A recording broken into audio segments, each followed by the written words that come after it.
আপনি হারিকেন দিয়ে খুঁজলেও সারা দেশে জাতীয় পার্টির আপনি 100 জন পাবেন না। আওয়ামী লীগের প্রেতাত্মারা জাতীয় পার্টির মিছিলে যুক্ত হয়েছে।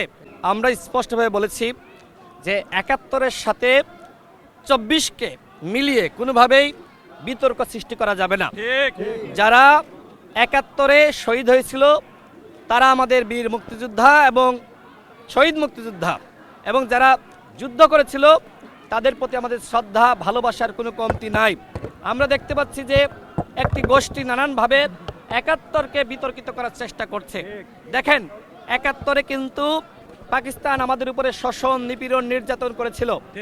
এখন যদি সেই শোষণ, নিপীড়ন, নির্যাতন ভুলে যায়, তাহলে যখন 2041 সাল আসবে তখন দেখবেন যে 24-এর যে শোষণ, নিপীড়ন, গণহত্যা সেটি কিন্তু আমরা ভুলে যাব। সুতরাং কোনোভাবেই 71-এর সাথে 24-কে মিলিয়ে বিতর্ক সৃষ্টি করা যাবে না। শহীদ মুক্তিযোদ্ধারা আমাদের জন্য গর্বের বিষয়। আমরা গণ অধিকার পরিষদের পক্ষ থেকে আমরা শ্রদ্ধা নিবেদন করার জন্য এসেছি, কিন্তু দুঃখের সাথে বলতে হয় আজকে আমরা দেখলাম জাতীয় পার্টি এখানে এসেছে।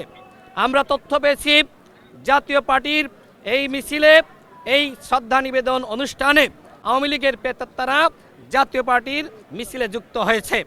আমরা আসার সময় দেখলাম এখানে কোনো পুলিশ নাই, আইন শৃঙ্খলা বাহিনীর পাহারা নাই।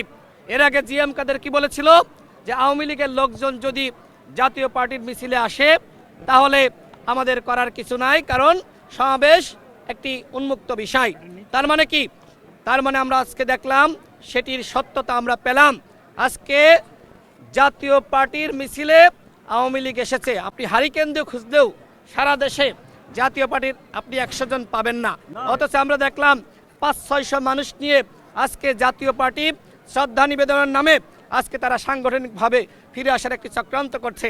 আমরা সরকারকে বলবো, পুলিশকে বলবো, আপনারা খোঁজ নিন, তথ্য নিন, এই জাতীয় পার্টির মধ্যে কয়জন আওয়ামী লীগ এসেছে। আজকে নানানভাবে আওয়ামী লীগ ফিরে আসার চক্রান্ত করছে।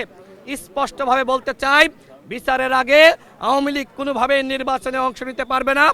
একই সাথে আওয়ামী লীগ জাতীয় পার্টি সহ 14 দলের দোসরদেরকে অবশ্যই বাংলাদেশের রাজনীতিতে অবাঞ্ছিত ঘোষণা করতে হবে এবং তাদেরকে নিষিদ্ধ করতে হবে।